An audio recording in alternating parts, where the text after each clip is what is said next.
I'm gonna be giving my reviews of gameplay as well, for some commentary. Uh, this is kind of just BRB. They've been having some issues with the servers, so okay. I know this is a bit late. I know. So 59 got sorry, crap. I can't speak. 29 got wiped from the game, I believe. It was a pretty clean wipe. They had a good reach out by Knight. Knight was able to Knight was able to dip in and out quickly without, and they were able to defend both sides. They knew that 29 was gonna come out on Chow on the opposite side, so they ended up predicting that. So that was a good play by them. Welcome to Warzone.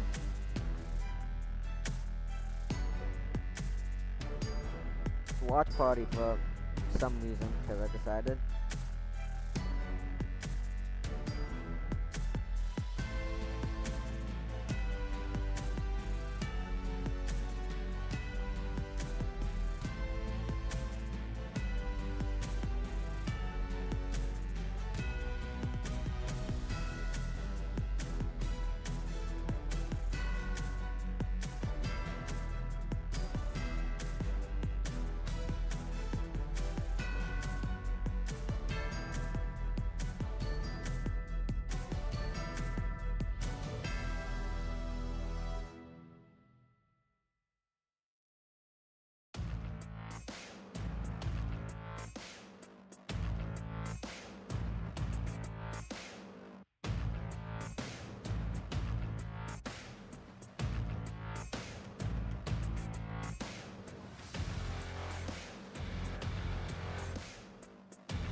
I got my Rubik's Cube. I'm gonna do some solves while we wait.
wonder if this music's copyrighted. Probably is. But who cares?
Jesus Christ, when are they gonna...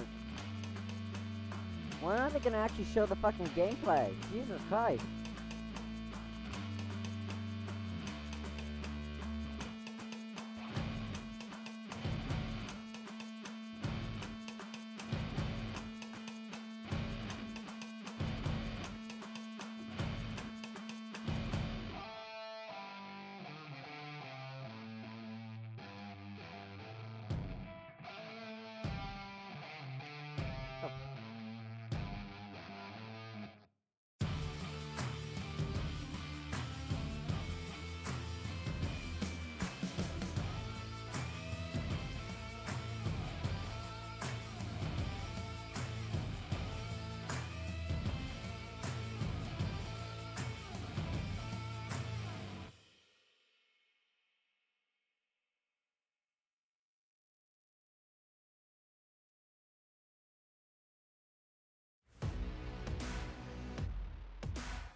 Oh, I remember watching World Series of Warzone.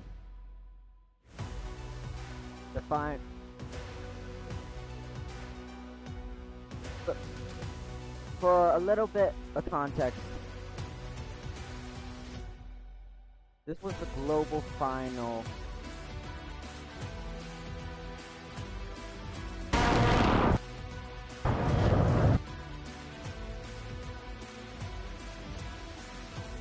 With the Falcons with the team first place Team Falcons was the Team Falcons with Diffle, Acosta, and Shifty. Team Community coming in second, with FaZe coming in third, and Aiden surprisingly coming fourth, with FaZe Black coming in fifth. As it were to happen, Team so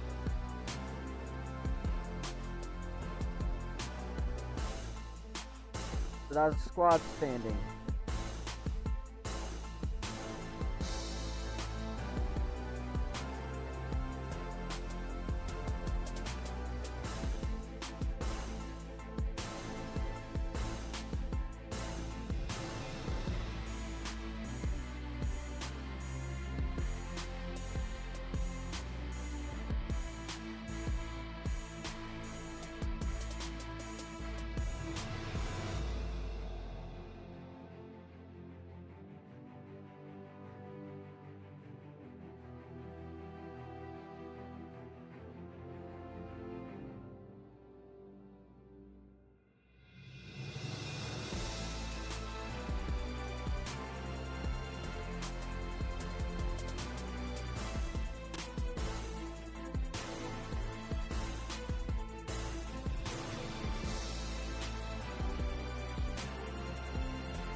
Uh,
play some cube lube.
Okay, ladies and gentlemen, we know that the first time we were here in map number 1, we got pretty deep in it, but you know, it was a little warm up. We had to give you a little taste. Now we really got to drop into map number 1. Really? Okay, that was really what it was. It's a nice little test, a little hors d'oeuvres, if you will. Ooh, a little appetizer for the excitement that's to come here as we jump on board out in farmland with Squad 32. And honestly, if you saw that plane line, you'd know we started over at prison and just completely sliced the map in half. So if you land out in Storage Town, Boneyard, bro, you were in the plane for an eternity and you're probably just now landing. Yeah, we saw a couple of teams playing on that western side, making their way on out of it, finding some success already. So we could see some remnants of that as well. But back over at the farmland, we got Squad 32. They're already trying to rip their way on in, and they are getting aggro tip. It's 2 into the bottom of this house. Thanks for that recon. Unfortunately, Exify, he's been taken on out. It's a full kill, but on the outside, Blitzy, he's good for 1. Where's Spirit? Where's the trades? Are they enabled? I don't know if they are. And well, it looks like this opponent on the other side has a good idea where Spirit is already. Early aggression here in map number 1. Well, Splurge's gonna be the one that hit the trade out and dropped 1 and cut the full. So if you're Spirit, you better take him down before he grabs you. And I think this is smart, right? Check the stairs and you win that fight. Okay. Squad number 32 putting some kills on the board and getting a recon done. That's what I call multitasking. Yeah, they come on in. It maybe got a little sloppy there. No worries, but they drop back on in. They're able to take down this team, get some points on the board, and also hit this recon. Finish that one up. More money in their pocket. It's also information on where zone is going to go. Back towards the northwestern side of the map, though, complete opposite here. Well, we're in the military base, and already we got some people getting active. Agui, some great shots there, but we'll get cut on down. Thankfully, you got Cardi here for the trade. And well, where one team is starting to back on up there, you have another squad moving their way on in. Team 48 looking to get active and maybe try and go for a little bit of a third party. Joked Orbsy and Marksy. They're going to be the one trying to maybe clean it on up, and they get out of there. I hope so. I saw Arbiter in the gulag as well, so you can see that you're going to go ahead and spectate that fight. But Poppy Poner, you know, this is respectable, giving us a nice tour of the gulag. This is where you don't want to be if you are a competitor here today, because these might be some of the hardest ones in your entire life, but maybe not the hardest, but definitely the most stressful. Yeah, I mean, an interesting thing to note there. That first sort of lobby we had, nobody went quarry here. Well, we have 2 teams go, and it's Strakeezy and Scrutiny. So we saw 2 members of Scrutiny already into the gulag already. So maybe, you know, it's a big POI quarry is there, but not big enough for apparently those 2 teams, with one of them already sent packing. But Astro Boy, love Dan, E700. They're doing a great job of just kind of picking their battles. Can they back off this team here? It looks like they can. This Team MG effect is trying to back on up. Why no put? Where's this hotel? And maybe just try and re-engage this fight from a different side. And well, if you are this squad, I think you're just trying to maybe back them on down. I know that they have to be in the building we go. We're just trying to get closer, but we're checking in with Zombie already on 4 kills. This Clutch Belk royalized roster, it's looking pretty solid, right? We are not missing a single beat, especially after being a little cold for the past 30 minutes. Well, they're definitely warming right on up. Clutch Belk and his brother Zombie there, staying alive as a duo, and you got Royalize as of the 3rd. Now, this is a team I think we are surprised to see in lower round 2 here. Couldn't really cut the mustard in the upper bracket, but they have been able to be here. And I think they're going to be a squad that is looking to bring the energy, bring the pace towards this lobby and try and get some early points on the board. Oh, we just open ourselves up for that line of sight. As you can see, we were kind of mirroring the guy on the rooftop, looking for a different angle to see if we can catch him off guard. Now, dare I be mistaken here, Dandro, but isn't Zombie also on console? Yes. Zombie also one of our console players that are playing here today. Look at this. Shot's good. Over the top. You catch Drifts, but Carter and Uchik there for the immediate trade. And Drifts doesn't actually get taken on out. I think he was just trying to be able to hope to say, hey, let me get this knock, and maybe he's, you know, got taken out on the fly on down, but no. So Drifts able to stay alive, kind of throwing your life away a little bit. Maybe not expecting the full 1v3 there. looking a little worse for wear if you are a zombie. Good free cam check in there at Boneyard. As you can see, that's going to be Team Johnny Bro. And, well, back on with Valor. Trixie vibes. Already got 1 kill up and 500 damage. Still keeping that pressure on the vehicles here. We talk about the matter of importance they are, but if you don't have a vehicle there, you lose out on at least 1 player, but you keep alive for the time being. And then we'll keep on filtering through as a lot of our teams are running into that early action. Yeah, we saw Hospital becoming an area in that did not last help lobby that number of teams His found aimbot themselves was in. not Rumble on. and Knight, they were one of His these bonus squads that wasn't were on, going ahead and boys. battling it out. And well, when we His left bonus them, it was wasn't the on. Knight and Rumble. They were trying to play exit on the hillside there, and they won a nice little 2v2. Seems like they've been able to stabilize here in this lobby a little bit better. Finding some great shots onto Realize, cutting them on down. For Flex to Goat, Wipes, and Gezi, we saw them over here on this outer side of Storage Town, and it seemingly seems like they've been able to lock this one on down for themselves as a trio. Just trying to get some shots off across if they wanted to. They will be forced to move though, Tiff, because the zone is pulling towards that upper right side of the map.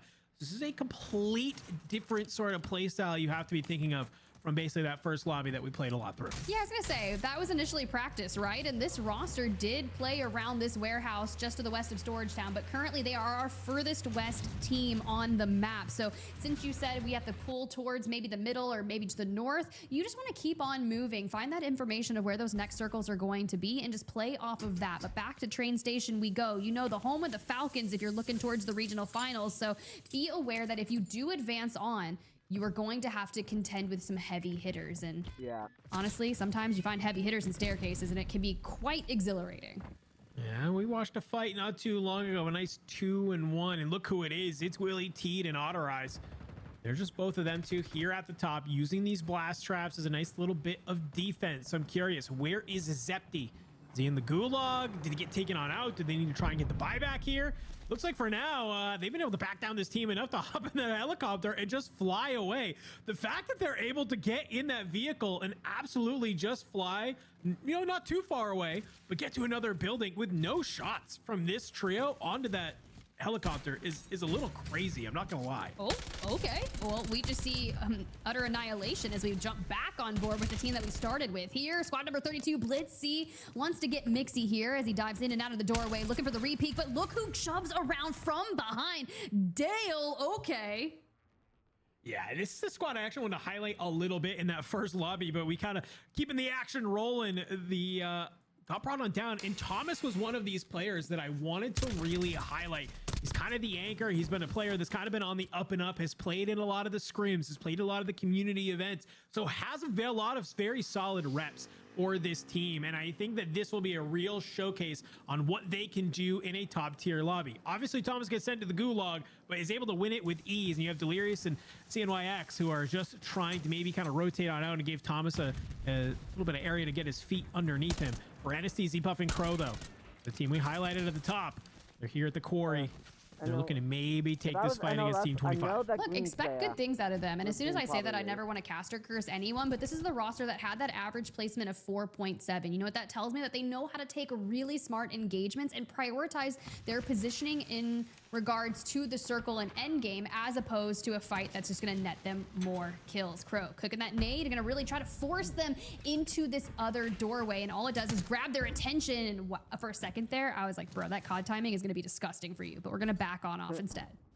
Yeah, interesting for Crow to play so up there in that fight, knowing that if they just kind of pushes a 2 through that door, he's losing that fight, and the rest of your team is just kind of in Narnia. They're nowhere near you, right? So you got to think a little bit of how you want to fight that. For Night Scopes, though, a little bit of deja vu right now, Tiff.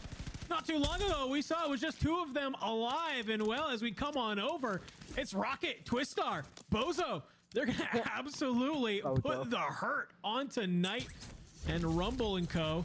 and send them packing. Yeah, you don't want to be packing in the gulag, packing in the lobby, especially on game number 1. But another iteration here, we're doing a recon. These teams just prioritizing that information here in game number 1. Checking back in, Inno, Magoo, B-Mark. This roster in particular, I believe they're one of the only teams that has an org in lower round 2, if I'm not mistaken. Lotus? Yes. Lotus 8 Esports. Let's go. Get it to it. Show out for the boys.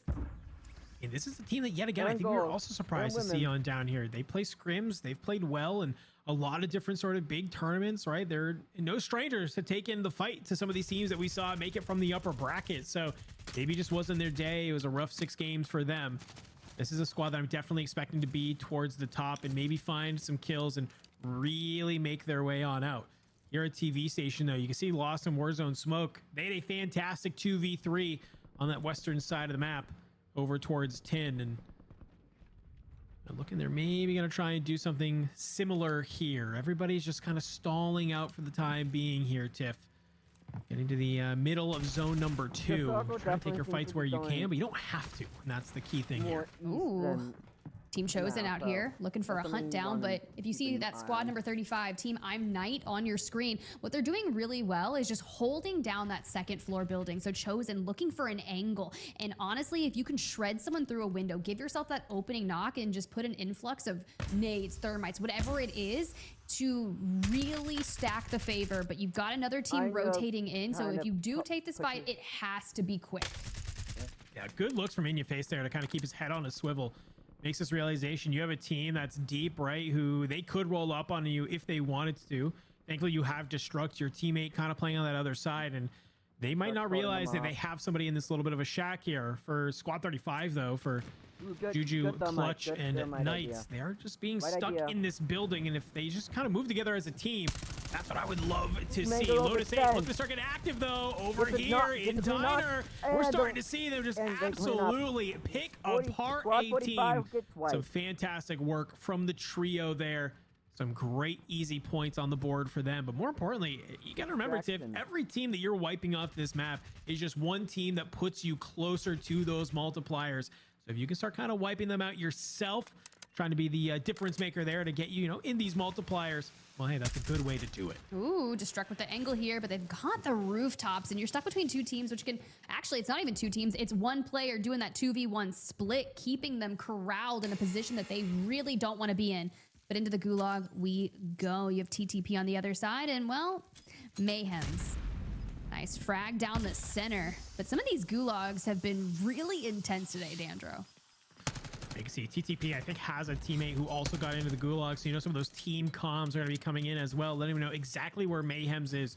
It's why that smoke grenade didn't truly work, and you're just sliding back and forth, trying to get a glimpse of this player Hey, at Mayhem all. makes And it. sometimes it just comes down to who has the better gunny. And for Mayhems, he will win here today. A little bit too slippery of a slide for his opponent there in the gulag. They get caught on out, taken on down. And it's a blink of an eye, Tiff, that we leave this squad 46. They were 7 in a great position. We come back on over. You already have a player knocked trying to get rezzed. Gonna be tough, especially with circle closing for circle 2 and about 15 seconds left. So knowing that we have to move straight into Team I'm Knight, and they look to have set that up. You immediately thought that Chosen's team had all the upper advantage, but as we descend down the cliff top, trying to stay out of their line of sight, there's a good chance that we're just gonna get pieced apart, because you can see that I'm Knight and Co are just looking to find the angle if possible. Well, and you're also just kind of stuck Well, here you at the see the bottom of cutter Dam again. as well. So even if you can get out of here, it's like you got one team in front of you, you got one team above you. Well, where do you even go? It's just wide open spaces on this rotation that you're trying to make on out of here. And it's just, there's no cover at all. But And you can see I that's think exactly what I'm Night, Juju, and 35 Clutch are trying to do. They have knows this that- realization that this team that they were just fighting has to be down below them. Going ahead, going to kind of peek their self up over the top. You can see Clutch able to get that knock onto Destruct, and I think wants to try and activate off it. But do they realize you have this player from Team 31 down below you? I don't think you do. It's going to be Team Scrutiny.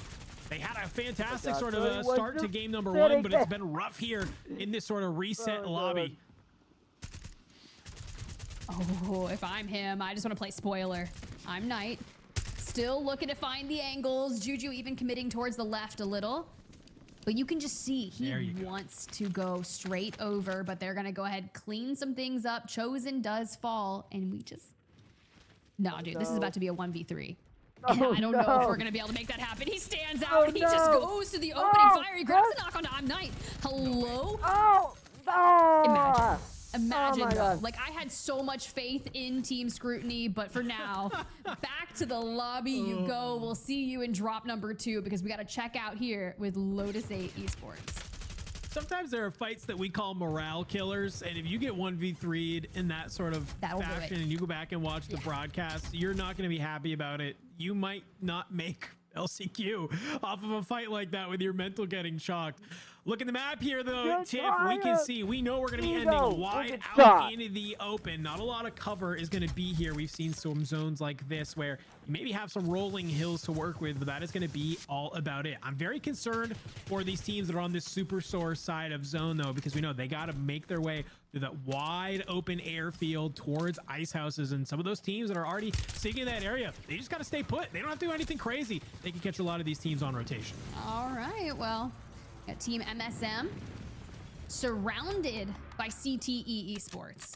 Yeah, you're And gonna definitely see. this is a very similar setup to what we saw from Chosen, but if Maeve is going to peek that, imagine, okay, How did that I'm not saying one shot? I want to see some of these killer snipes, and if we're going to roam in a World Series of Warzone lower round 2 lobby, that'll do it, but Mayhem's, it down, that's going to be the Mayhem's opening down, knock, Mayhem's down. coupled with a thermite. That's going to give them the distance that they want to close, and now we're going to see the Okay, the hunting server's come through, and if breaking. I'm What the Santi, hell? I'm out.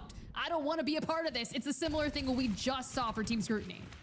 If I was Maeve Maeve, doing a I'd- great job, Oh. though. Wait. It's a little Oh. bit of a nice hop on the Oh. outside. He's Oh. able to find Zombie weaving in and out of the Oh. building. LC10 in hand. It's just not going to be enough, though. Clutch Belk can royalize. They pincer him on in, constrict him like a boa, bring him on down. And as the zone starts collapsing, this is what we're starting to see the pressure start kicking up a little bit. Yeah, on Fights the starting to server, break baby. out across the map where one team drops, another team gets engaged. We can see Arbiter. He was the top of lower round 1, trying to be able to continue that lineage here in lower round 2 against this fight. Can you Oh. catch a player up on the top? This would be That's number the one. 1 on Use the it. game. It is. You know At that least you're able to somebody's open down up there one. now? Teammates down below.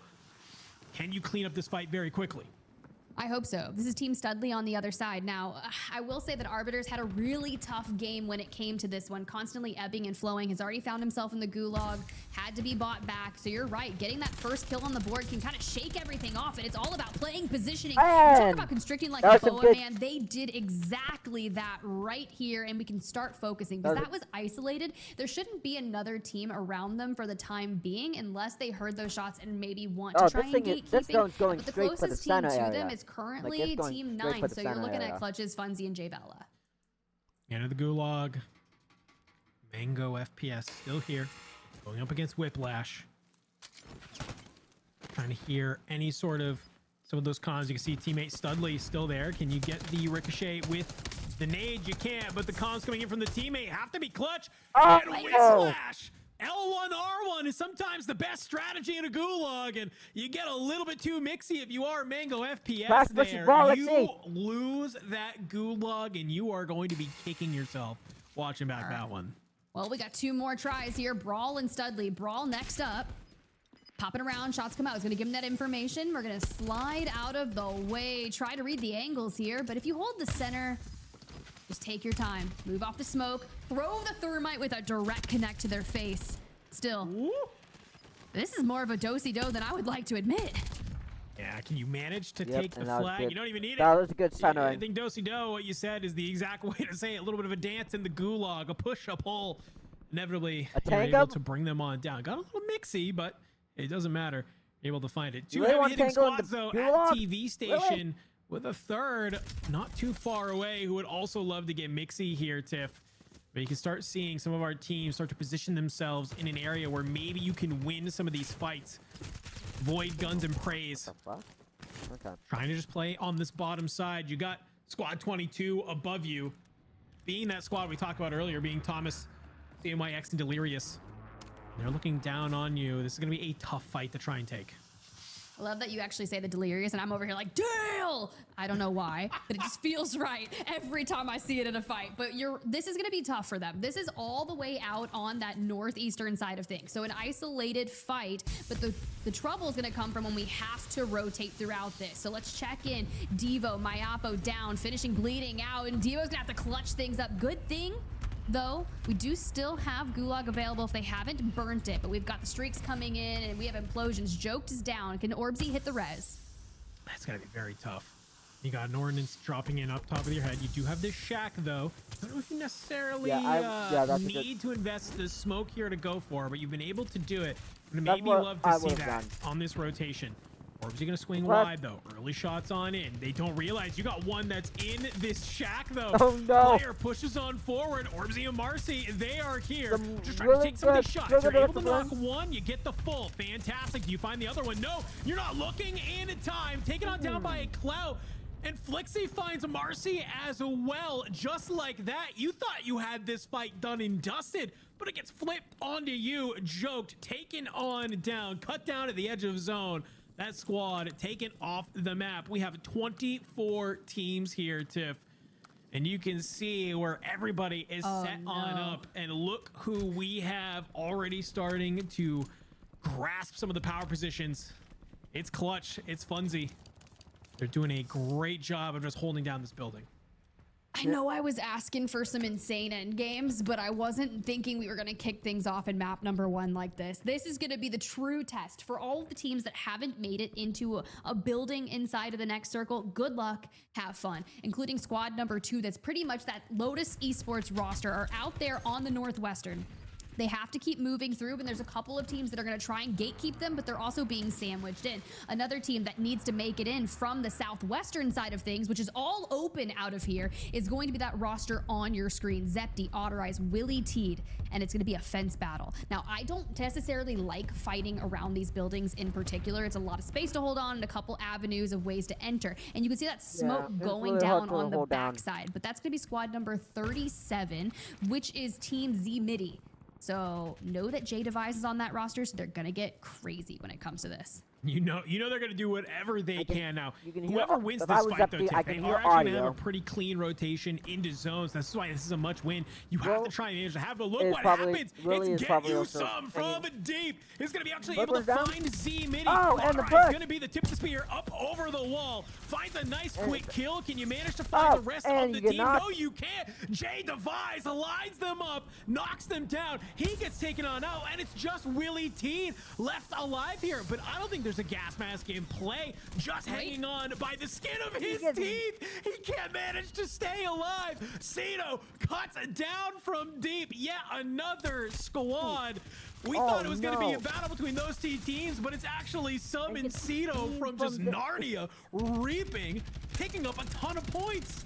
And this is how the game's gonna Yeah, end. I told you that was going to be tough. If you weren't already in a building inside of Circle, you are going to have one hell of a rotation, and it's not done yet. If you're 17, the boys, Scoliosis. you're feeling good. You've claimed yourself a building. You get to be the one that cleans everyone up from a distance, but you have to have this entire building locked down, which will be the most difficult because people can approach this from multiple angles. And you know, you've got that squad number 22, squad 15 looking for a place to live from and play towards the end of the game. That's going to be Rocket, Twistar, Zona. Had some nice kills see in a some bit of a earlier round congestion bracket between stages, and honestly, a really pink, terrible average cyan, placement. So we're purple, already yellow, performing above average comparatively. Blue Yeah, this is this and orange. sort of the part of the game where you have to start thinking about how you want to play the rest of this. Gonna find a zombie who's just hanging out there, delirious, found by that squad 17 yet again. Top 10 here, Tiff. This is where we just really start cooking on the multipliers. 1.6x activated. We are here. Look who's still alive on the other side, though.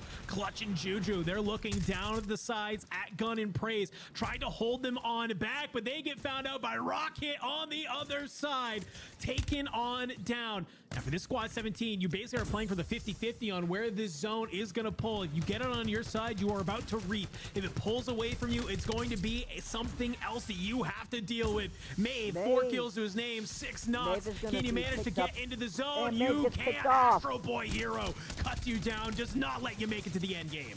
Well, for this team, Praise. We saw some squad wipes coming through in the kill feed earlier on. They're not going to make it to the top 5, but now we're in that 1.8x multiplier. So know that all of the kills that you've attributed so far are at least worth 1.8. And that Funzy roster, I saw north of 5. So it's going to be a good game for them. But on this kind of water line here, you're going to see an isolated fight. No one's going to want to push onto this until is the gonna be end really because you don't want to leave the building and space you've got up above.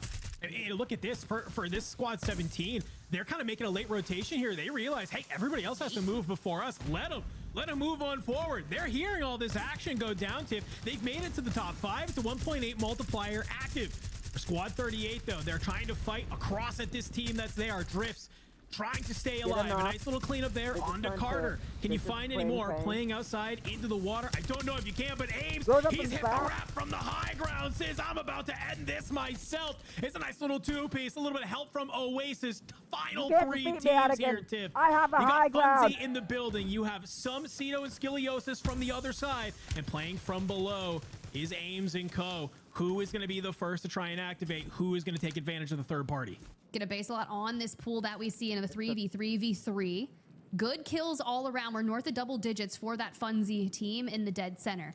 But look at the pool. They're all going to have to go to squad number 38. Forget you some. We're already investing in smokes. We got trophy systems going down. We're kind of just trying to find the cover as we push forward. But this roster ahead of them, Yeah, Funzy's going to be able to 17 eat squad down. 17 alive and then turn it into a 3v3. Yeah, they are just reaping right now. They see some of the shots going on. Now you can see Basham, he pops on up, finds Skiliosis, and for Clutch, they just don't even have to kind of expose themselves at all to this other team. You find some going on down. Cito's playing in the gas. This is going to be your opportunity for Team 38. They moved on up. They've been able to find one. Clutch, he's the only one here. This is a full 3 for all of you down on in. Squad 17 finally wiped. One last player, Clutch, playing out in the gas. I don't know what the play is here, but the second you show your face, you are going to have all 3 members of Team 38 cutting you on down. And I think for right now, he says, hey, I'm not even going to give you the point. I'm just going to go ahead, run into the gas, take myself on out. But for Squad 38, it's a beautiful rotation at the end game. They're able to clutch it on up here in game number 1. Ames, Oasis, Basham, that's the way to go. Congratulations on getting that 2x multiplier, getting your first win of the day in the World Series of Warzone in a lower round 2. We were talking about the points early on that you needed to acquire as we look back at that initial 3v3v3. As soon as you saw that pull come through, Dandro, Squad 38, you're just like, this is our game. You have that realization. You're like, I can convert this because sure, we'll have a low ground, but everyone has to push towards us. And with Funzy's team doing a lot of the initial damage on rotate, knowing that 17, when he took fence line, he only had 1 smoke in the back pocket, and we're just not going to be able to get that off and make use of it. Unfortunately, you do have Basham kind of extending along with Oasis up and staying on the high ground, trying to get as many kills as humanly possible. Well, and it's also they do such a great job too. If they split as a 3 versus this Squad 9 Funzy's team, they are all holed up in that building, right? So that you can only look at one area just to try and go ahead and take those shots, where all 3 of them, they're just going to be doing such a great job of spreading the threat. You're not going to be able just to find all 3 of them. You're trying to keep your head on a swivel of where you can kind of maybe be able to bring them on down, and they just kind of hold the line, right? They don't got to do anything super crazy. They just manage to look it on through. And well, for Clutch, tried to do something there, says, hey, I understand you guys are about to get an extra 2 points from this kill if I give it to you. I'm not letting you make that happen. We're going to go ahead and take ourselves out and into the gas and, well, deny you those 2 points. I think that's smart, right? Because we always talk about teams at the very end. It's like, do we give up that 2 points or not? Because we've seen people for a next round on 0.8 points, 0.5 points. Like, so giving up 2 and denying them from getting that could benefit someone later. But regardless, you're getting a 2x multiplier for your first game here. And you got to feel good about it, because we were talking with Smixy, we were talking with Goj at the top of the show. That average is 7.57 points that you need per game in order to make it into the top 25, to get into the regional finals and just really work one step closer to the global finals. Game 1 done and dusted, Tiff. I know it took us a little bit to get there, but I think it did deliver. I know we had a blast watching it, but I want to know what the desk thought of that one, because I know Dream and Smixy, they are definitely looking to get their hands all over this game and talk about some of those rotations and fights that we saw.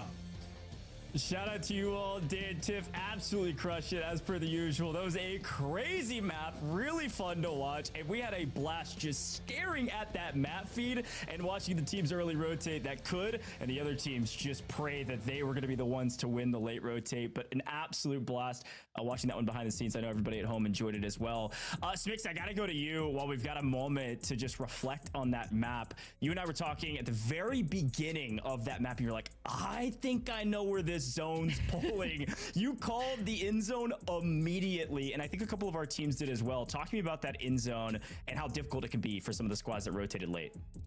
Yeah, I mean, I did call the Ice House's end zone as soon as I saw the zone. And to be honest, like this zone is really, really tricky because you don't want to be one of those last teams to rotate in. And you don't want to be like the airports, the TV stations, like those really are rough rotations. And that's how kind of what we saw. We saw Cito at the end there. He rotated second zone, end of second, beginning of third to Ice Houses. And that's why we saw him in game like that, because you don't want to be one of those last teams rotating in.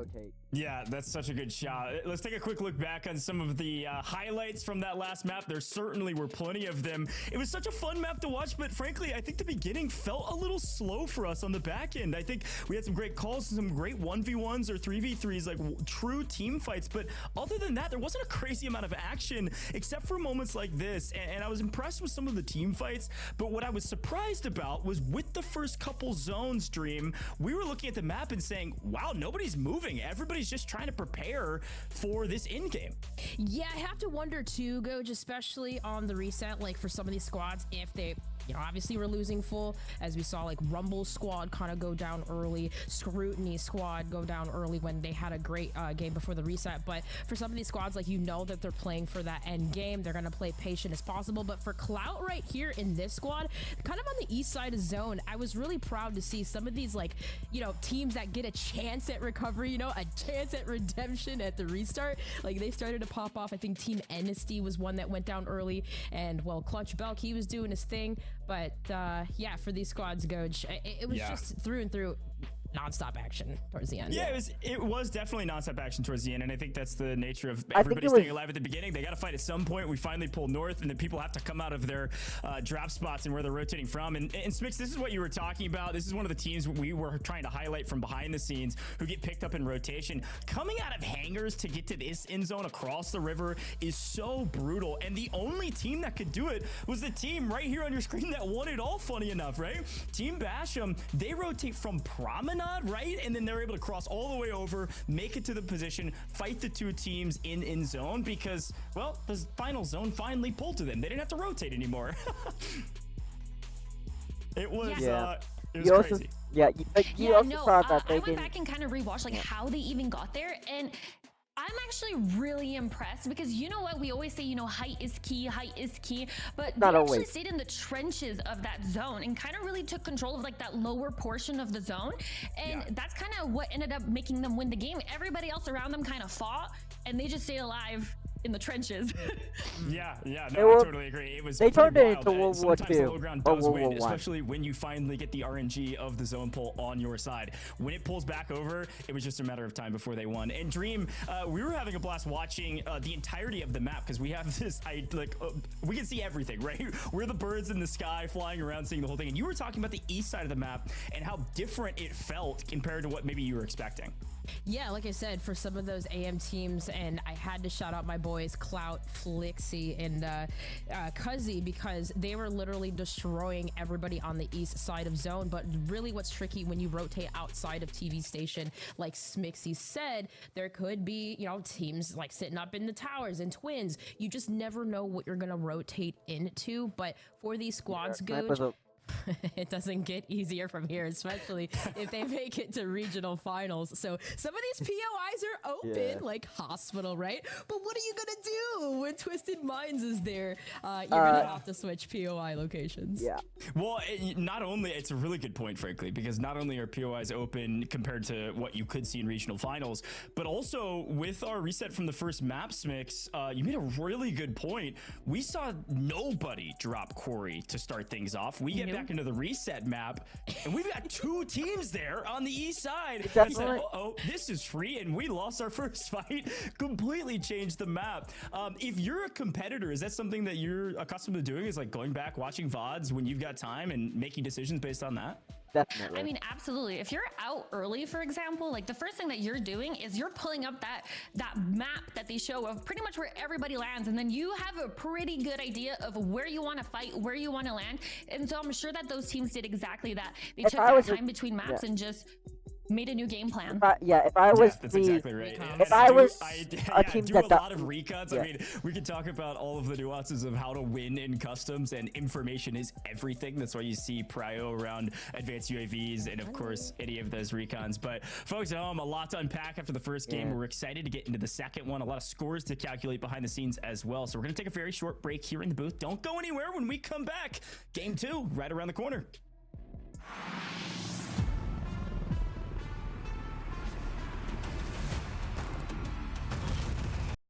You also saw with that, like, okay, as a person who plays Call of Duty Warzone, I try and find spots where if I die, like, if I was a competitor and I died early and then the game reset, I'm gonna take that chance and think, okay, so where are the hot zones? Where can I land to avoid that? Oh, there's my cube loop. Found it. But other than that, yeah, their observations have been actually pretty spot on.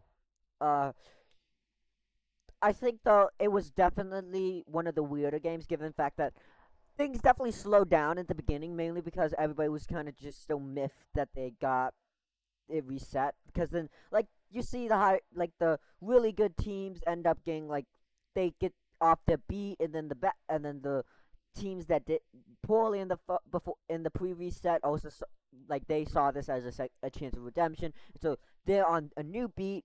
So you can definitely see how that can play a part in this. Not always, but just to a certain extent. But it's been like these are. I mean, then again, I am no pro. I am the worst of the worst. I got one solo win, and that was in Resurgence Casual. So do not trust me for Jack Squad. Either way, back to it.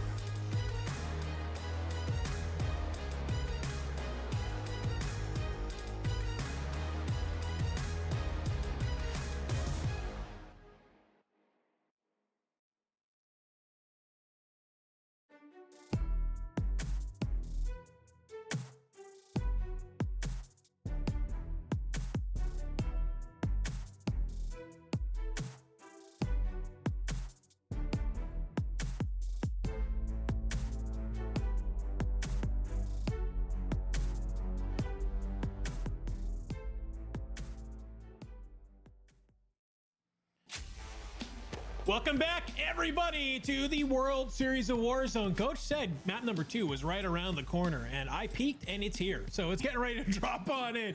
Tiff, game number 1 brought us a lot of hype moments. I love everything the desk brought up, and especially how Dream and Smixy rotated, through some of those points about how teams decided to move from one end of the map to the other, and really to get to that final moment.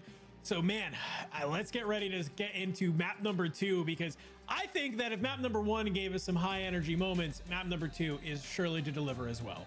Well, you know what I love? It's game number.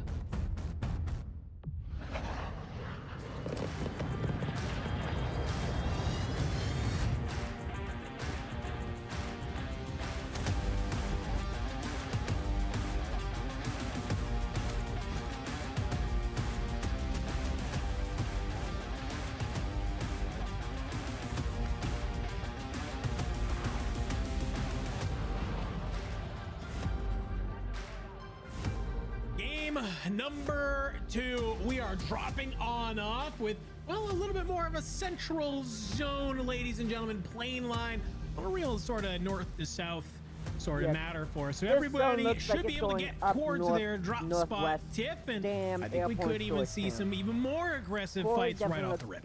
What about the contest that's happening in the north side? All I know is Rudy pops into the vehicle, crushes a member, I believe, of Team 35, and then just dips. Says, you know what? I took one. I came for blood. I'm out and going to focus on getting my loot up. But having a vehicle all the way in the north is going to be allowing you to get through this area quickly and just keep on focusing on what North really of matters, whether that's has a getting lot a of recon, elevation getting a read changes. on where we It's need to very much be, it's and a then lot of focusing on mountain the and long hills game. We even saw Night Scopes and Rumble Bumps, XL find Realize and Arbiter hop off the drop, and just that entire squad gets sent to the gulag. So great job from Night, Rumble, and Scopes.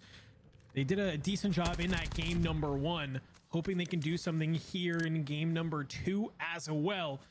Leo taking down Plate here in the first fight. A little bit of a split operation right now from Squad 31, and I think Leo gonna take zero time at all to try and run towards this roof. And I think if you're this last final third member of Squad 31, you are just trying to run away. Just try and separate yourself from this fight, because you do not want to have all three of you get sent to the gulag. Especially right off the rip when you have to wait a bit to get a fight, and then you're kind of just like stuck trying to get back to boots on the ground. Good isolation on that doorway there to prevent Big Z from full sending out towards the top. But of course, it's just going to make him more hungry to pursue that. You can see that Leo's already made it to the top. Takedown, pop opponent, and hustle from across the way with some quickness. I love the way squad number 3 is breaking things down. Yeah, I mean, the fact that they're not afraid to take this early engagement and they're getting aggressive with it, I think is a great marker of, that they can have some success here in this lobby today. Nice little quick scope from Hustle there.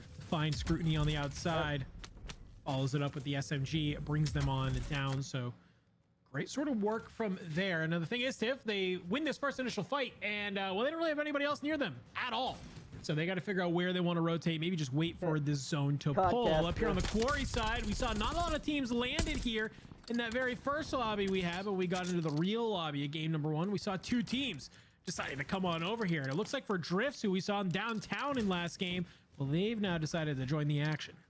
Yeah, it's so great when you have Smixie on the desk, because she's talking about how people in real life were maybe committing to do recons on the broadcast and saying, hey, where did people drop? If no one went quarry, maybe that gives me some space to go ahead and play from. And you can see that's going to be a standoff for now. There's enough space to cohabitate up there, but you know that they're going to look to take each other out. Meanwhile, Johnny Bro, GD, Gum, a roster that really did well in prior rounds, finding themselves in the gulag early. Gum just trying to get his eyes on him. That man is bouncing around on the other side. Mango. Oh.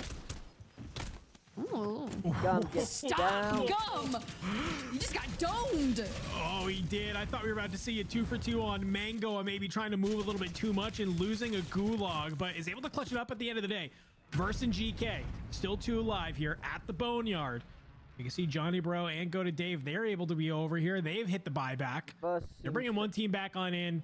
And that should be a little bit of an eye in the sky UAV for where Verse is. Can you manage to sort of split up, take this fight from a couple different angles? And I like this. Get the third player on top of the roof. Great shot from Verse, though. But oh my gosh, he set up the kill box, and well, you're sent to the gulag. Try to maybe get one on the exit. Just wasn't enough, but look who's not too far away, Tiff. It looks like they're looking to try and get a little active.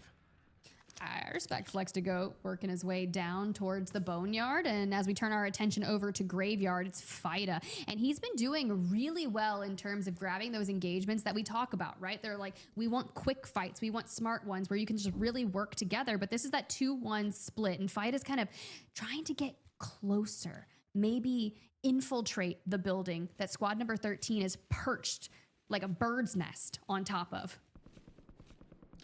Ultimate campus. Just trying to maybe get some sort of audio cue, and I think this is a good idea. Leo, Big Z, and Hustle continuing to get aggressive, though. This time, your opponent might be a little bit more skilled. It's Willie T, Zepti, and Otterize. Slides on out, though. Big Z, good for one on the Zepti. Can't find the second, though. Otterize, listen, this guy's been around the block for a very long time. You do not overlook him in Hustle. Cypher in hand and tries to get the shots going, but for some reason, I think it was in single fire. So he's got to hop in the whip and get away. Just leave these two to have claim of the POI that you just fought so hard for. It's like, I respect you, Sir Otter Eyes, and I am just gonna go ahead and take the L. I'm gonna leave, work on a regain, and set my sights on you later. Turning our sights towards airport. Funzy, Clutch. You saw them towards the end in that 3v3v3, and it was Clutch that actually denied more points going to that Basham roster that won. But I love to see them in that end game, and things are looking pretty tough for them when you got Famous Kima on the other side breaking you apart. Funzy gonna go ahead, jump off the top here, and I guess just try and make any sort of exit. I don't know if he'll be able to, though. You don't really have a lot of cover here, so you'll try and just maybe play your life if you can. T kills and you won't. You have Splurge on the other side as well towards Stadium. Squad 10 lurking not too far away from you. That's actually going to be Devo, Vonbot, and Myapo. They are on the hunt. See, nah, they won't, though. Some moves. Oh, actually, they're going to try and sandwich here. There's an opportunity for the third party to. All I see is when you got someone named You Won't, I'm like, you won't what? Like, we won't what? Because Mayapo will. He will. He's going to push straight up, immediately breaks the plates, keeping the pressure on to You Won't. And I just imagine him taunting Mayapo, baiting him closer. And that is going to be, if they've already burned their gulag, see you later. Good luck in those 1v1s. You have to try and clean that up because you can see you have Born, Adrian, knocks him off Tifi, not too far away either. So I was a little bit worried with Myapo taking a little bit too long trying to get that one kill, because you had two who were rolling up, and we've seen it time and time again where if you're just not ready for a squad, you could get taken on out. For Sloppy Joe, unfortunately for him, he's gonna get cut on down by the hands of Hunticity, Rayskis, and Scripta on the outside of port. So everybody just trying to clean up the rest of some of these squads. Astro Boy Hero trying to do the same yet again, finds Funzy, who we just watched run away from the airport. So you may have gained some solace from the team that was top airport, but you get cut on down by this squad who finds you towards the boneyard. Yeah, that's going to be difficult. Sometimes you have really good games, and you have games like this where you just find yourself in a constant blender, and trying to stabilize mid-game can be difficult. But this is just circle one closing, and teams can't even get into the next one as Bozo just hits you with a rip Bozo, takes out your entire team, and has done a really effective job of getting on top of the red and just clearing out. When you think about Squad 15, well, they've got a clear rotate over to Hospital. I wouldn't be surprised if some other teams look to try to infiltrate that area. So I would love to see them get ahead of that rotation as you get to check in with where we're going. Now, this is going to look a lot of what we've seen, very similar to that map number 1. It's kind of going to keep pulling maybe further north, in my opinion. And I would really like to base that on that squad number 12, because they've done a good job of putting themselves in the center of circle. However, they haven't hit their next rotation yet. They're still on the outside. Great shots from Ames, Basham, and Oasis. Really loved what I saw in that map number 1 from those three. Definitely kind of put me on alert to maybe a lot of us, because, that's like I said, the fun part about World Series of Warzone. You get an idea of maybe some new players who can start to put you on notice. And it's not always just about the fact that they won, right? It's how they played that end game scenario that also really impressed me. But can they do the same here in game number 2? Because we've seen time and time again, teams, they can have one fantastic game, maybe in a game 1, and then fall flat the rest of the day. So it's all about your consistency and your ability to keep your momentum rolling. For Mayhevs, Maves, and Santi, we saw some great movement out of them in map 1. It seems like for now, downtown is going to be where they're going to try and hold up on in. Whereas a dealership, not too far away, you see this battle start to break on out.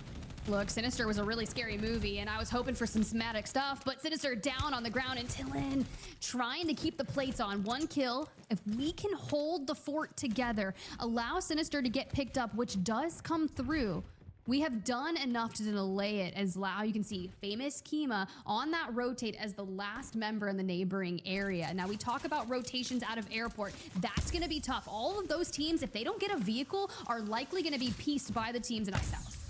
Yeah, and down here on the outside of train station, kind of over towards that boneyard area, we can see this squad. They're trying to push on up into the forest. They get one taken on out on rotation, so it's going to be Oasis and Ames going to kind of make their way as a duo here. The only problem, Tiff, there's about 3 or 4 squads between them and the zone. A lot of teams who want to try and hold them out as well. So they're gonna try and make that push for Devo, Vomba, and Mayapo. Trying to be able to take this fight. Oh, Everybody trying to take fights just across the way. Rudy at least able to make the trade onto Obsidian, but Arbiter already currently sitting on 3. This is the Arbiter we expected after seeing some of those numbers from lower round 1. Can you find the one on the outside? You do. Sunny dropped at the hands of Arbiter. You don't lose one in the process. A huge win. Sunny doesn't break glass. That turns into a completely different situation. Arbiter immediately flips that 180 as soon as he hears the glass break, and he just puts you down. Now, I am worried about that roster. We saw Bash M, the winner of map number 1, rotating from Promenade, but this is like the same rotation that they made in match number 1. They did it one way. They can probably do it again. And in the meantime, teams that have found themselves a bit further north are going to be the squads on your screen. Devo across the way, shooting from that mid-level of blue, and Chaz is really just trying to hit that rotate over. Smokes on the ground, and Matthew, instead of diving into the smokes, gives himself some more leeway and cover to make the approach. Man, I like this. Third teammate here at the top. Gonna try and catch Devo at the roof, and he's able Sir! Polar, not on main! Not on main! I respect the kill, buddy. It's just a flesh wound. Oh, I mean, Got tempered though, it's fine. Yeah, I mean, you're lucky you were able to get that revive. Shh, no one saw it. Not a single soul. What happened? We all saw it. I would say, thankfully, you were able to reset that very quickly, because look at the squad 15. They are full sending you right now. Chaz might be able to have a little bit of an angle on the outside. Throws a shoulder. You see one. The Thermite's going to back him on up, though. Trying to figure out what angle do you take this fight from. You see him. Twister over by the buy station. Some Thermites landing in on top of him, but for Twister grabbing all this aggro, he's doing a great job of getting damage in on these players, just kind of poking their head through a window. Oh, I mean, yeah, Chaz just gets the plates ripped right off him, and Bozo says, all right, I'm home. I'm looking to stack up this staircase. How many times have you seen fights in this exact staircase throughout the dawn of time when it comes to Verdansk? Well, if I had $1 for every time, I'd probably at least be able to buy the Astronomer Mastercraft bundle. Yeah, I mean, sure. I've seen at least 30. At least. Really? At least 30. Void Guns praise. And their Polaris lit on up, just trying to find their way on in, and it actually will get fully taken on out. Vehicle disabled. It's gonna put them onto foot right now, and they have a squad ahead of them who is looking to maybe gatekeep them if possible. So it's not going to be easy, but you could roll up and start a third party this here, Tiff. Some great shots onto the first one. Famous Kima taking on down. Gunnearth going to be part of the squad on the other side as well, but you lose your vehicle. You're rolling on up. You're cleaning this up. Can you continue the aggression? Find just a nice little double squad wipe. Ooh, but when they've got the height, Team Megzy on the height, I'm nervous for them, but it's going to be totally fine. Praise just gets the opening, crosses the gap. Hits the reload. Look, I love that we're considering all the things that you need to do prior to getting into a fight, especially if you're going rogue and looking for those solo hero plays. I mean, they maybe push forward a little bit too fast. You lose GunX in the process, and they see exactly where Praise is. Void, he's not able to get into this fight. Praise hears that parachute, go ahead and deploy, has an idea that somebody's there, but good job from that team. Squad 16, Gunner, Sinister, and Tillin, just to be able to, hey, win the first fight, stand your ground, take down a team on the second. Well, that's going to do, Tiff, is that's going to give them a nice wide open range to rotate into the zone. Okay, back to Polar to see he's still good. Feet on the ground, not ankles broken. We're golden. But for U6, we saw this two teams initially move into Quarry about 5 minutes ago. And we were like, hey, this is a great space for you to cohabitate in. But now you got the deployable cover down, you're gonna start poking each other. And Lotus 8 Esports, they need to win this fight. Magoo gets the plates back on. You know, only 2 plates. Resources low, so completing that fight against Arbiter's squad is great until it's not, because Scopes is moving straight on in. Yeah, they are just circling around that fight and Inno not able to stay alive. Rumble will get the down. Arbiter is there for, it looks like, potentially a cleanup, maybe by a latent thermite or something that was still in that box for the time being. But for Night, Rumble XL, and Scopes, I liked how they're moving around the map, Tiff. We said in map number 1 that this is going to be one of our squads to really keep our eyes on. We saw 4 from Rumble. I think we're seeing 4 from Scopes in him himself. None for Knight just yet, so not a great game just yet, but could be the start of something good. Now the boys, get you some Cedo and Scoliosis. They really showed out in map 1. They definitely did, and now I keep tabs on this. I love the patience that you get. There's something about sniping in Call of Duty that brings me so much joy. But to see Praise in them still trying to keep it together, hit a regain. We knew it was going to be difficult, especially after Circle 2, getting into Circle 3. You know, you've got restock coming soon, so you'll have all of those things available for Scopes. Still picking up kills. We're still heading up to the north. And all the early rotators into Quarry, well, now it's starting to look a little stacked. Yeah, I mean, not a lot of areas that you can really try and play out of here. That's why you're seeing everybody kind of bunch up around some of these, you know, kind of POIs that we have. Now, we do have some unofficial numbers on the right side of your screen there. I was seeing 26 from Basham, so means that, you know, unofficially they did end that first map, you know, with the 13 kills. Map win will give them up to 26. So great job, but for Funzy and them, who did come in second, they were top of the boards there. It looked like I think I saw 18 coming out of them. Great start already here today. Not for Sinister, though. Gets completely caught off guard by Yakash, and now you got Gunnearth and Tillin that are just trying to hold on. But once you get into these open areas in the north of Verdansk, it's all about your resource management. And if we're blowing smokes this early on with no way to recover more, things are going to look difficult for you. Consider there's 28 squads remaining. We're not into a super high multiplier, and we've just got to play the long game. For Born here, not Jason, by the way, we got a sniper here, and I would love to see him connect straight to the face. Instead, we just stand in a doorway and we get shot instead. You've been seeing a lot of people, some of these teams pull out this LR762 just because, yeah, is it a one-shot snipe? No, but you know what it is? 199 damage snipe. That's what it is. So it's just so easy to be able to get those cracks, and then it's with something like the ciphers that we're seeing a lot of these teams run, or even an LC10 at range, right? If you can just get any amount of damage in to follow up that snipe, you very quickly turn that 3v3 into a 3v2. That could be what you need to kind of start figuring out how to, maybe do you want to take a fight, or is that enough aggression you need to back down a team to allow you to start maneuvering through? Because when we look at a zone like this, that might be some of the tactics you need if you're going to try and start moving. Ooh, speaking of moving, we got to get out of here, and look who's descended upon them. Maxim, we connect right there somehow, but we still get the full squad wipe. We're down, we're out, and it's Maeve, Mayhem, Soundteed that are going to hold it together. You can see the duo still on the screen looking to rotate, because we talked about Quarry in general, but no, you guys saw the map. It's actually going to pull towards the northwestern side of things, and if you're not at military base, you might want to try to get there. You've got the squad number 1, Zepti. They were early adapters into that rotation, and now they're going under fire. If I'm squad number 5, this roster, Knight, Scopes, Rumble, take those smart engagements. Ain't no party like a third party. Well, looks like they're going to try and find Tillin. Buy station will let them know somebody is around here. Knight with some early damage in, and you're just, I think, going to swarm this one if you are Rumble. And Knight, yep, you take it as a 2v2 very quickly. Very easy. Unfortunately, though, you weren't able to find him before the buyback. So Squad 16, they will still stay alive for the moment, but it's just going to be one player hanging on by the skin of their teeth. So while you've been making some moves down here, you got Blixie and Tex and Co. They are at the building right above you. They could look down at you if they wanted to. For MG Effect and Co., looks like they're just going to kind of be a little bit of a standstill. Try and play patiently. Yeah, you got that TJ Future Foulnet's roster just below you, and quite frankly, you're gonna have the space of trying to get through these buildings. You can even jump the fence and filter into the building across the way from you without really taking too much damage.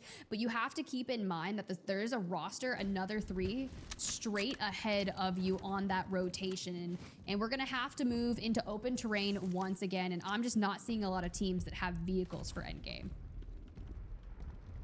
You're gonna need them, knowing how much empty space there is going to be in this end game. I'm seeing that kill feed. Huge fight happen. It looks like Lovedant, E700, both getting dropped. Drifts here, trying to make an exit. Unfortunately for you, Cedo, it just reads you like a book. Sure, you have shrouded for the time being, but not really give you the cover that you maybe were hoping for. Smixy said it best. It's all about high ground. It's all about trying to play for height. And it looks like for Squad 17, that is what their mission is going to be. Can we play in the hills on this one side of zone? The only problem is, Tiff, they're not the only team trying to do that. You got one squad in front of you, Squad 48, that's trying to hold up maybe in this building. And just ahead of them was Squad 25 of Tricky Vibes and Whiplash and Kizzy, who are also up here towards the top. So you gotta try and take some fights if you want to gain some of that high ground. And as I say that, get you some gets dropped into the kill feed. So it's not gonna be that easy. Yeah, we had some heavy hitting teams fall just there. Team Devo, Team Zepti, down and out. And it's quite unfortunate because those were some of the teams that made their way into that area that we were just talking about early on before, just kind of being swarmed by everyone. Polar, Chaz, you saw them taking that fight at Big Blue, and well, now they're a duo here. They've got a couple of kills across each of the two here on your screen, and they're just laying low. Look, sometimes people at the end, they're not going to look down. They're just going to be looking out into the distance, trying to find teams, and honestly, you might step on someone. Sometimes you get people who run directly at you. Z-Puff immediately deleted at the hands of a Chaz and Polar here. And I think you hit it right on the head that it's just sometimes at this moment when you are playing down a player, Matthew is not going to be with your squad. Just play for placement, right? You have a couple of kills to your name. At least get to that 1.8 times multiplier and then figure out how maybe you can get to that point where you can start the third party. For the boys, he's the only one alive. Oh. Dancing around this rock, tries to stay alive. Joked and Marcy are going to cut them down. So after a fantastic game number one, they're not going to be able to go on a back-to-back performance. And as the zone starts to constrict here, Tiff, we are watching the life go from the eyes of a number of squads as we, in a blink of an eye, go from 12 to, it went from 20 down to 12.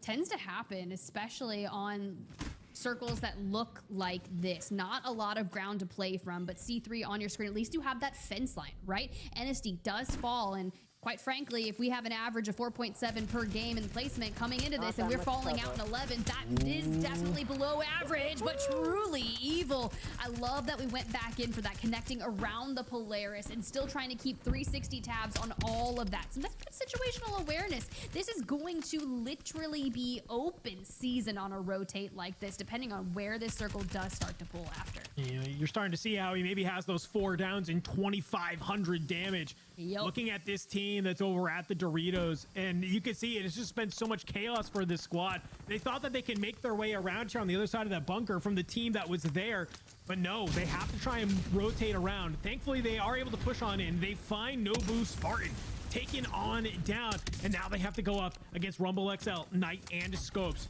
Truly evil still has a head on his swivel and is just basically saying, hey, you want to peek a shoulder around me? Have fun, buddy. I'm about to rip your plate.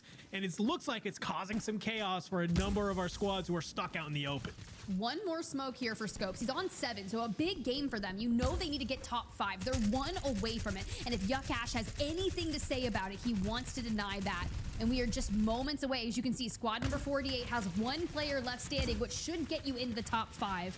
There it is, top 5, 1.8 all around, and the Scott on your screen looking for double digits alone for Yuck Ash. We should be able to connect. They should be able to get there. Is going to go ahead, invest the armor box, try and stay alive, knowing that this team might push on forward. They're trying to just pop a weasel out of this smoke, but it's just not enough.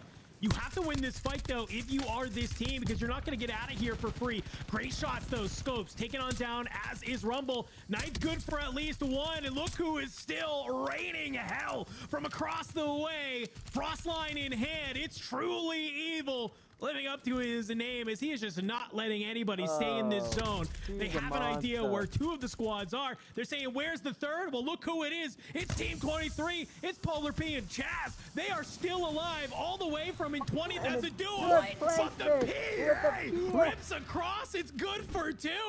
Team Unk is just absolutely wiping this lobby.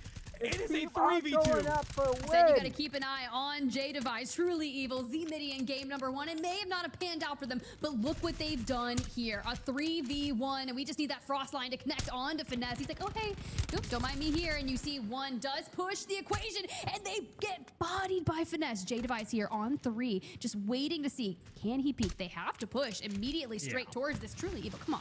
I just need you to connect 1, grab his shoulder, just make it happen. Just for the clip, please, at the ending of game 2. I Little love it. 360. I mean, I just love this though. You can see the glint. Finesse can see it on the other side. Z-Mini's knocked, but he's probably giving him all the call-outs that he needs. There you go. Tries to get the hop up across.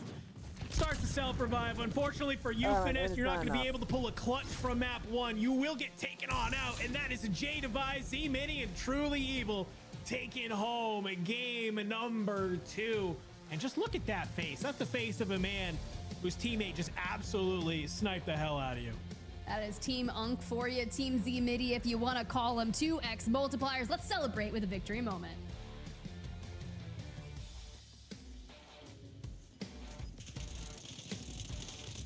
Oh, he's cracked. You gotta flip us through. Yep.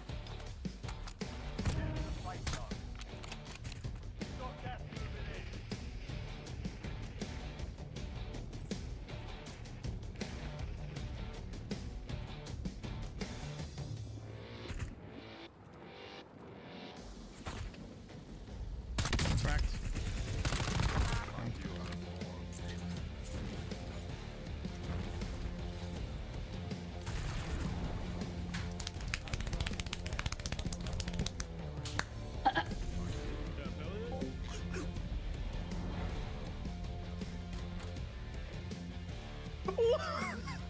Sandro, Break down this play, but I don't know if I can. break down the clap. Break it down. No, but for real, this is right after Truly Evil gets that crazy gooey level precision airstrike. And then this is where you see the 3v1. And Finesse, he's trying to finesse across the way, drops the smokes, finds the cover. And then all you see is the firing squad, the Unk team across the way. Yeah, I mean, I gotta say MVP seems to be Truly Evil there. I mean, there's a lot of reasons some people are even going towards this frost line. I said, hey, people are using this LR762, they're using the HDR. If you're not trying to get a one-shot kill with it, pick the sniper with the fastest fire rate. And some people, they really like the frost line for that reason. So for Truly Evil, even if it wasn't a knock, the fact that he's able to get a lot of these cracks and create a lot of pressure for his team is crazy. And when it kind of just comes down here to this 3v1, I think Z-Midi just said, hey, I'll just go for it. Why not? Unfortunately, not able to win that first fight, but their two teammates, they cleaned it on up, and well, J-Device hits you with some otter hands as a little bit of a celebration victory moment. I can't even fathom how you even start to do that. My wrists are nowhere near limber enough to make that happen. Is that one of those icebreakers that you like go into, I don't know, a room of people with, and you're just like, yeah, let me show you what I've got. I've got some really nimble wrists. Yeah, I don't like it. I don't like it at all.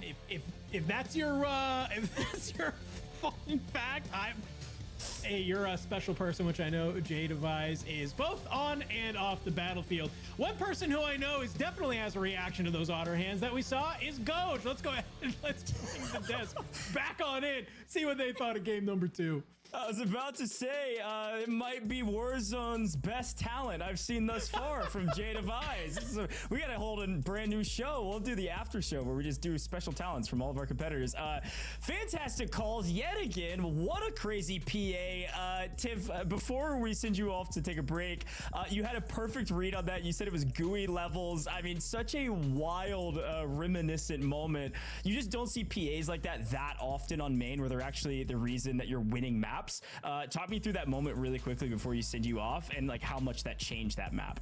I think if you don't have that precision airstrike, you don't get control of what's behind you. And at that point in time, they were centered between two rosters. And before they could actually focus on that fight with Finesse's team, you really have to make sure that you're clearing out your back, controlling the space so you can turn your attention like Truly Evil was trying to do, keep them at bay with the frost line. So the fact that Truly Evil just literally lives up to his name and has a PA in the back pocket to wipe out that roster, that means everything, honestly. And he's lucky they didn't have self-reses at that point, because he would have just been like, all right, they're just gonna self-res and come at me after in like 2 seconds. Yeah, it totally changed the flow of the map. Really cool moment. Great calls from both of you, and great reaction to J-Device's special talent. We'll see you all in a little bit. Well done in the caster booth.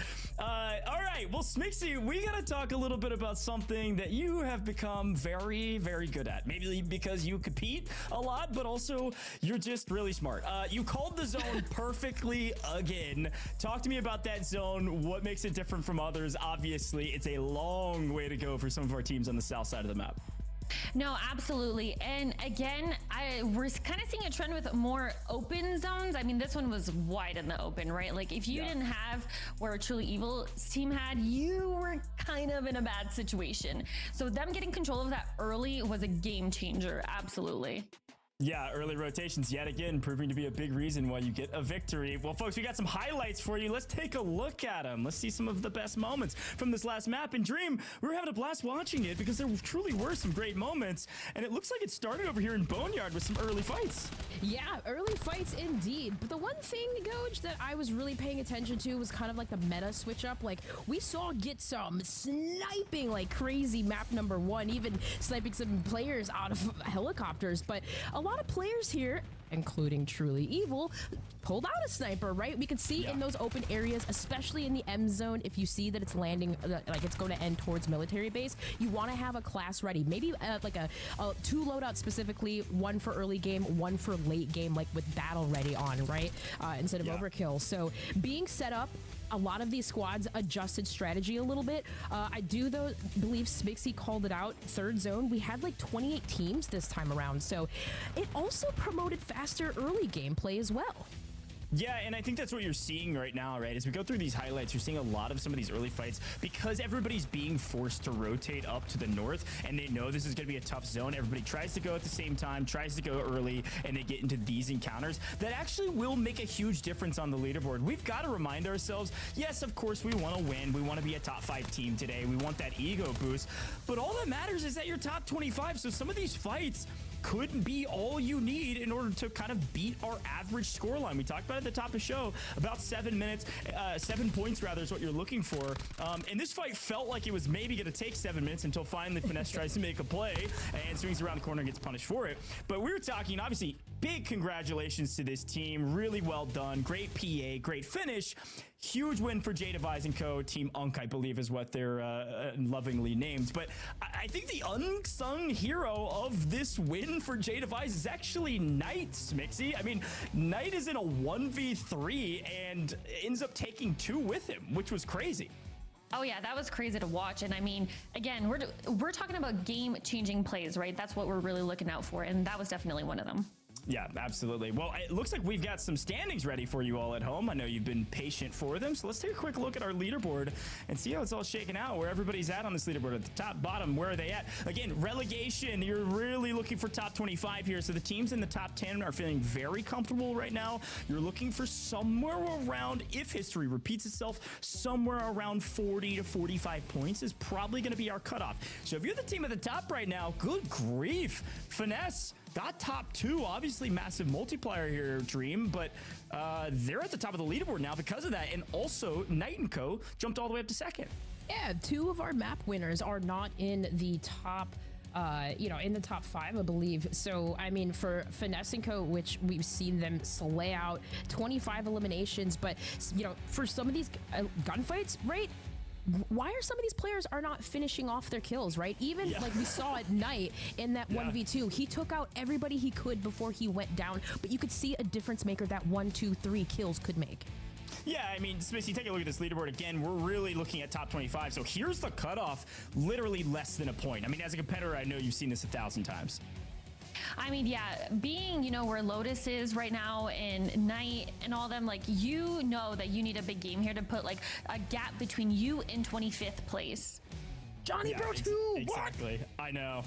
There's some big teams here. There's a lot of motion on this leaderboard. And again, we're playing 6 total maps, folks. So we're only 2 in. Here's our scores. Yeah. And if you're some of these teams near the bottom of the leaderboard, I mean, basically, if you're at 40th, right, you are, I'm kind of still maybe going to be playing World Series of Warzone in a couple weeks for LCQ.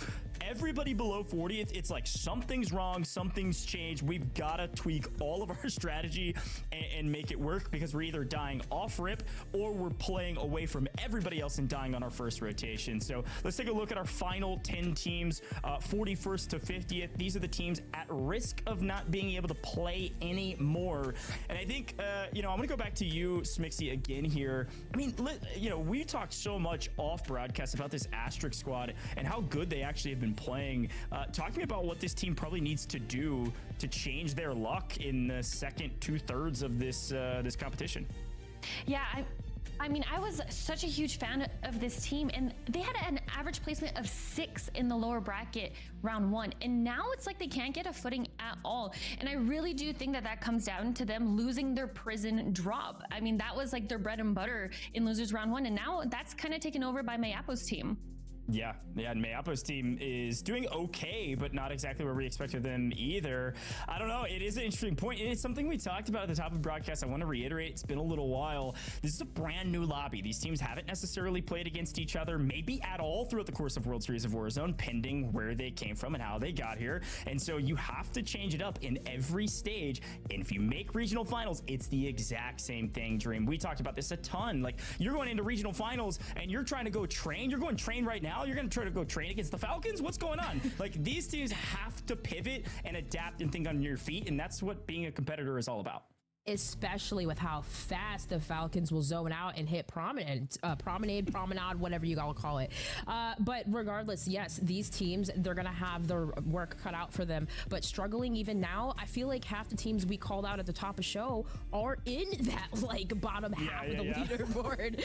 So it's crazy, but Goj, for what World Series of Warzone is and what it represents, this is what we need. This is what we're talking about every single year. It gets more competitive. Well, hey, we're going to keep talking about it later because we got some casters to bring in. It's time for another game. Game 3 is ready. Spider-Tiff, Dandro, take it away because we need another doozy for some of these teams at the bottom. They got to change some things up. Man, I love the way you all break stuff down. It is fantastic. Thank you so much, Coach. Well, let's get ready. Let's head on in, Tiff, to game number 3. And it's going to be an absolute doozy. It's going to be, I think, a little bit more of a turn up the heat because I think there's a lot of these teams, Tiff, who maybe learned from game number 1 and game number 2 and now have an idea of how they can kind of maneuver around the map, where there's some gaps, how can they manage to get on in, and how can they manage to find some more kills. I think that's really well said because when you start to think about it, these lobbies are completely different than what you're going to witness in those regional finals or what you saw in upper bracket. So if you were basically assuming that this was going to play out like you did in the upper brackets where you came from and you had a ton of score lines, no, things are going to be chaotic. They're going to be messy, but let's go ahead. Let's focus forward. Get us into game number 3.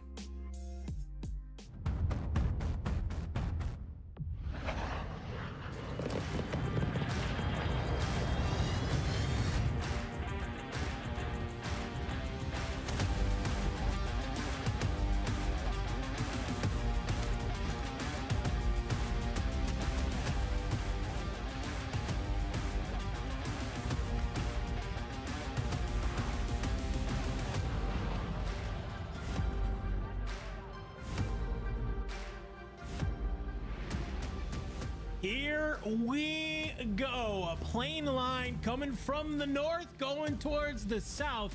And well, you'll be able to hit whatever drop zone you want to go to, but you're gonna have to start making your way fast if you like playing basically anywhere that's outside of TV and stadium, because we know, Tiff, if there's anything about a zone like this, it is pulling hard and fast to the left or bottom side of this map.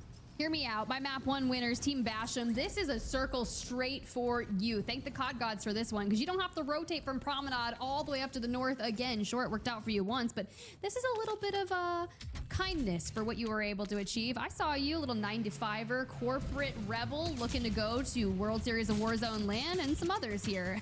MSM, Santi, at least you got the LTV, my guy, because District downtown looking scary. Yeah, I mean, this is the reality of downtown. You know, I know he's not casting today, but I'll take a little bit of a line from Goj in saying the downtown is a quagmire. It's his favorite word to use. It's just, you get stuck if you're here, right? You just get stuck in downtown. You're going to drop in or you're going to rotate on through. And you're lucky if you make it out the other side, right? As you have so many teams that just find themselves, you know, kind of in this downtown area. Thankfully for Mayhems, he's able to win that gulag against Nobu Spartan, so he can meet back up with some of his teammates. You have at least Santi, who is kind of here, just maybe fighting for scraps among some of these buildings that are on the outskirts. I'm not gonna lie, every time I hear someone say quagmire, I think giggity giggity. So I feel like if you're gonna hit me with the quagmire, you're gonna have to also offer the definition at some point, because let me just tell you, I don't get outside much, Deandro. I don't touch a lot of grass. I almost said I did, and that's a lie. That is a false statement here in Georgia. It is an oven outside. Heat advisory, so it's better to be inside with the unks. And you can see J Devise there on the roof. They've got the heli and half a gram across the way. I mean, if you make this realization that maybe you got two underneath you, I would love to see them try and maybe turn this into a 3v2 on the inside. But for Truly Evil, he gets backed on down, takes a lot of damage. I don't think has the plates needed to kind of replenish this. So J Devise trying to back them on down. But look at this. Tex, he's hopped in the LTV. He's gaining some of this attention, hopped up towards the top, and exactly what I was hoping. One player drops down on in. Can they flush out the player down below? Lixie playing on the other side, just waiting for somebody to push on forward. We'll check back in on that fight here in a little bit, because we have another big one brewing as well. Autorize, Zepti, Willie Teed. They're taking on Lotus 8. And Lotus needs this, right? They are not in a powerful position on the leaderboard, potentially facing relegation to the LCQ, which we've talked about. It is a lawless place, lawless lobby, which anything can happen. And Willie Teed, keep your plates on you. Needs one more. Sharing is caring. Zepti, maybe you could provide, because if not, this is what's going to happen. Inno's going to waltz right in, bypass the trophy system, and it's just going to break out. Implosions coming through. Zepti, we're falling apart here. Squad 1 tried to do their best, but for Lotus 8, they do not let you stay alive. Great fight from Lotus 8, a team that, you know, we'd like to see a little bit higher on the leaderboard. That is for certain. But I'm looking at this kill feed, Tiffin. Oh my God, everybody is just bringing the pain nice and early on. I think it's just because you had so many of these squads decided to land just in the zone immediately off rip that it's just there's nowhere else to go. It's just players stacked on top of each other, and you're just trying to stay alive. Bozo ripped apart. That team's taken on down. Everybody getting sent to the nice early gulag.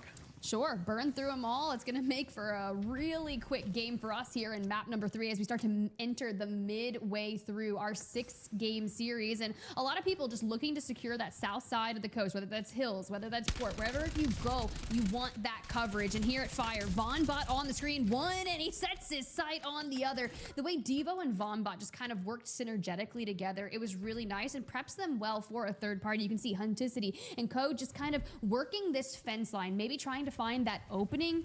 You do have a thermite in your back pocket, so if we look for a full through the window, but we're not going to necessarily commit to this as Cloudies. What? Hello? What are we doing here? I wonder if they think that that is maybe the third, but couple gunshots, a thermite. Bold strategy, Cloudies. We'll see how it works out for you later. Nice little free point for Hunticity. Go. They're trying to fight Vonbot and Devo, and they're just given one for free by an LTV driving by. I wasn't prepared for that one. I'm not going to lie. There's a lot of things I'm not prepared for, but then again, it is Call of Duty Warzone, and I'm here for a good time. Now, at least that gave Vonbot and Devo the opportunity to push further away from this trio that is looking to usurp their positioning here in Fire. So Hunticity going for the high ground. Now, an angle that they can pull out of this could be, I mean, at least you got the trophy in your back pocket to throw down, because if they try to throw anything in here, it could hurt. Oh, nice shots there. Rips maybe a plate off, and quite frankly, I don't think Devo's going to open up that angle for you again. No, I don't think. And I think what you're trying to do here, if you are this squad, you're looking for the third. I think they have a realization that there's Devo and Vonbot. But where is my Oppo? Well, he's just flying on in, so hopefully you had eyes on the sky to see that happen. Closer look at our zone, though, Tiff. We watched that fight kind of happening in this south side of the map. There's a lot of teams who have to make their way in. Only a number of squads who are not already in zone as a Hunticity starts to open up this fight. I think this is exactly, you're right. They were just looking to see where they were positioned, what the numbers looked like, and I think they just sacrificed him. Mayapo flying back in is just like, we're going. We'll buy you back at some point in time, but we're sacrificing you for the greater good. Sometimes sacrifices are necessary. Lurk already with 2. Can they find the last player in this fight? Gotta fly on into the trailer. At that point, you're just holding down right trigger and hoping that at some point you maybe get some bullets in. Jadavise into the gulag up against Chaz. Chaz maybe looking for revenge because of that PA at the end of map number 2. Smoke will let Jadavise get a little bit squirrely, a little bit mixy here. Couple of pre-fires, and I'm seeing a lot of movement, not seeing a lot of shots though. Overtime is active. Chaz, final moments of it. We'll be able to win that one. A very clutch gulag win. That clap talent not gonna help you out in the gulag, but this jump spot right here might be able to get us an opening. The thing is, the player's on the right side. So, Santi, we're gonna need to look a little to see if we can find this angle. Hits the read, the slide comes out. Good opening damage, but now we just gave our information. Don't hit a repeat on that. I was kind of hoping Tiffy was just gonna maybe look for the additional player to push on forward and maybe try and capture them. Take all the aggro, give an opportunity for maybe your teammate to play from underneath, find a different angle. But you've kind of changed your sights. You found a different squad here on the other side, and look who it is. It's gonna be Rayskis, Hunticity, Scripta. They're gonna find a couple here as well. Vombot and Devo have done such a great job of just staying alive, but I think Hunticity and Co, they've done an even better job of just keeping this squad in their sights and not letting them get any kills. Oh, that one's tough, but Scripta puts another one on the board for himself.